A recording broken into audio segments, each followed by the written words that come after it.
Hello and welcome to my video comparing the Mercedes W10 against the Williams FW42. These were the cars that were used in the 2019 F1 series. We're just going to have a look at the front wing in this video, or video parts. We'll see how long it takes. Maybe we'll have to cut it up into some parts. But we're going to start looking at the pressure on the wing. And you can clearly see here's the Mercedes with its thin nose and its dimple with its flat here, and this is the Williams nose here. Clearly the Williams had some problems in the beginning of the season with the front wing, with a lot of negative pressure in blue and the red being positive pressure here on the leading edge of their wing. And then also you'll see some here, they got the profile on the tailing edge a bit incorrect in their shape, and that's why you can see Mercedes shaped it just perfectly, so they always had this correct length, correct speed over the wings to get a good high pressure on there. If we go to the bottom,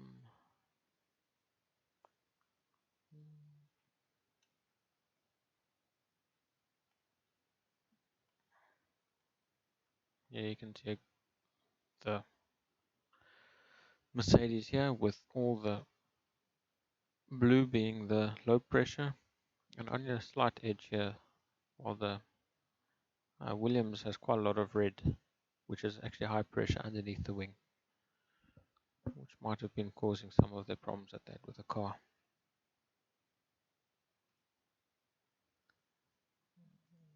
Let's go to the Airstream now.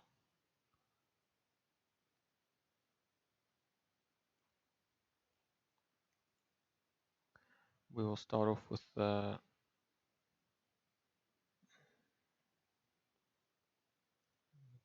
right one here from ParaView. The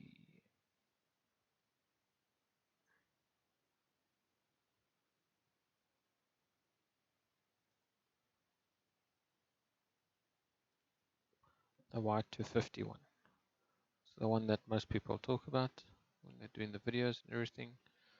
Especially the end of that regulations from the FIA where they can develop up to. So that's why the same wing here and here. And then from that 250 millimeters, then they can, from the center, then they can start developing. So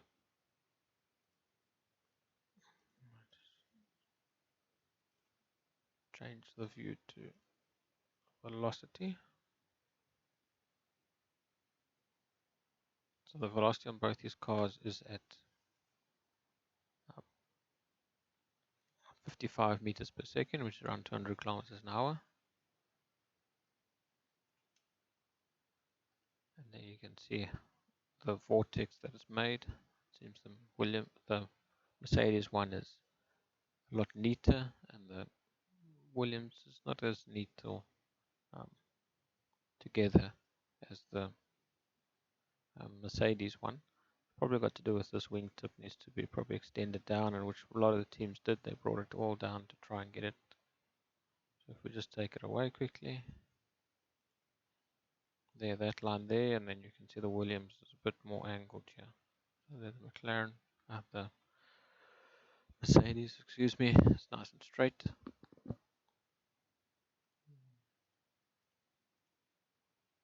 So you wanted, there you can see a nice angle there, straight. Well, the Williams comes down at an angle. They should have worked on bringing it a bit more down, which I think they did fix in 2020's car. I must just confirm that.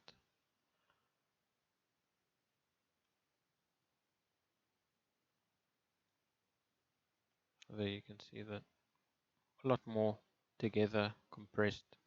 The vortex is well here, it's a bit shaky, or not as together. Is it? And then it comes down the barge board. area there with the McLaren, the Mercedes, and then down outside there. So most of the air from the Mercedes comes out the outside here, while the Williams pushes it there through there. So there you can see there was a problem there with the Williams. And here the Mercedes was nice and tight. We'll move on to the air coming onto the nose.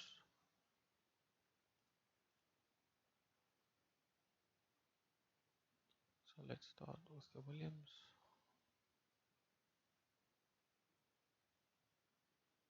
So the air comes down here, comes off, a lot of it goes up over the driver through there. Some of it bleeds off the edge here, through here, through the barge boards and out the side.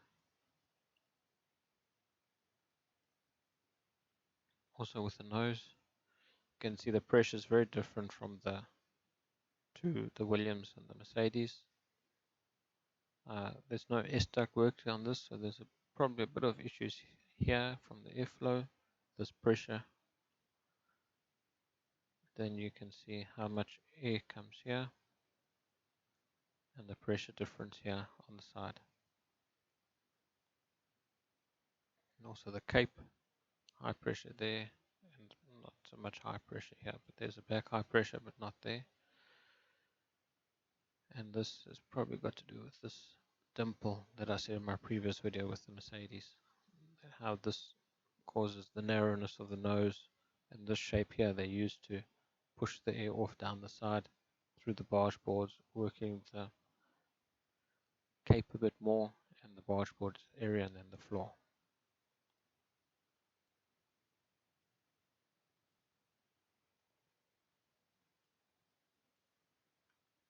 Let's go look to the stream tracers again.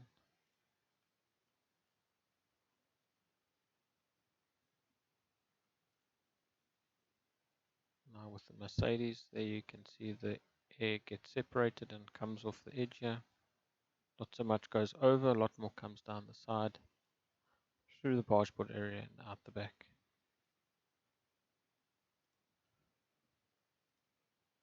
The last one I wanted to, not the last one, the end plate and the vortex generator here that they put on to try and seal the air. You can see the Williams one creates quite a strong vortex, but then again they got this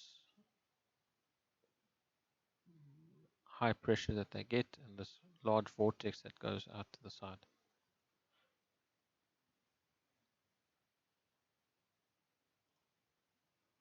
Well, the Mercedes is a very neater one. Comes down the side of the car in again, a bit more, let's say better sealing. While this leads a large area at the back there, while this air is staying close to the car. And this one will probably affect the ground effect that they get from the underfloor. So it was very interesting to see the difference there between the two.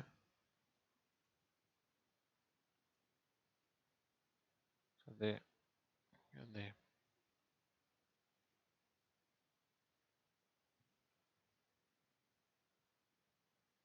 Just from the end plate design. So there you can see, if you look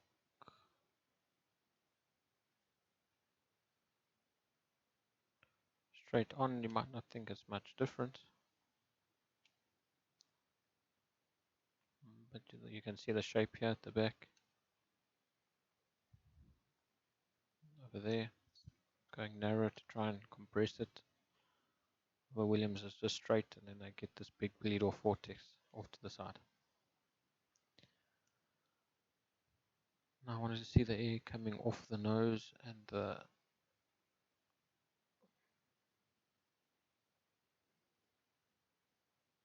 so there's the nose.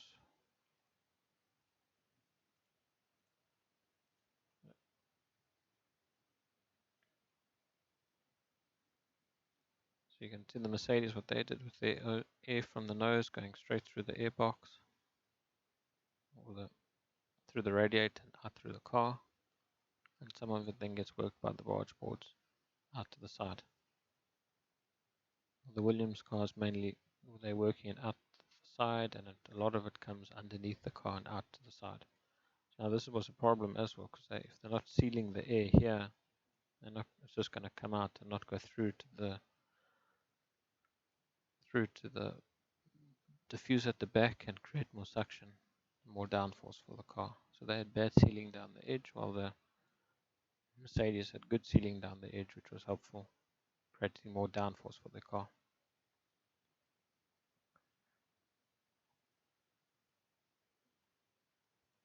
So let's go through to the wing.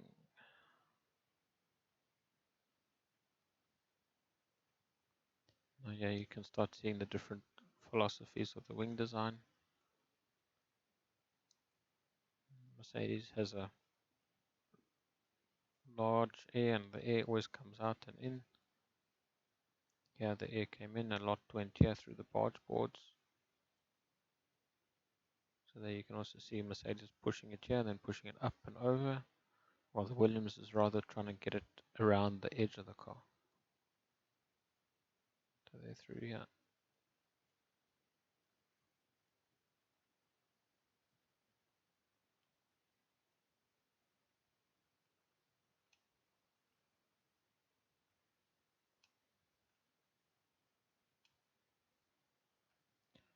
And then you can also see with the streamline colored to pressure, you can see that they've got this high pressure here in front there, while the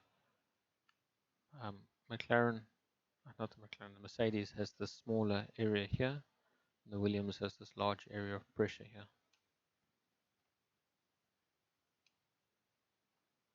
And then through the back it's a bit different here, higher pressure, smaller, higher pressure here on the floor.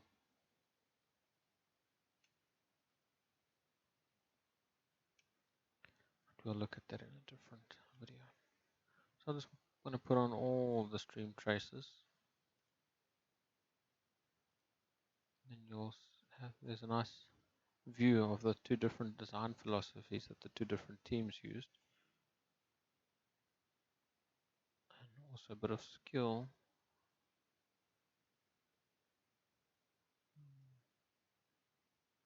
That's the one. So this is the Williams, and then this is the McLaren, the Mercedes, sorry. So there you can see the Mercedes air tight and straight down the side of the car, tight along the edge, while the Williams is more of this vortex. It's not that tight, which is not sealing the car, and a lot of the air is moving around the car instead of going under or over, and then creating a low pressure on top and a high pressure, low pressure at the bottom and a high pressure at the top to create more downforce in the car. Thanks for watching this video. This will be the first one on comparing these two. I'm just doing the front. The next one will be on the middle and the underfloor, and then the last one will be on the back. So tune in for those ones.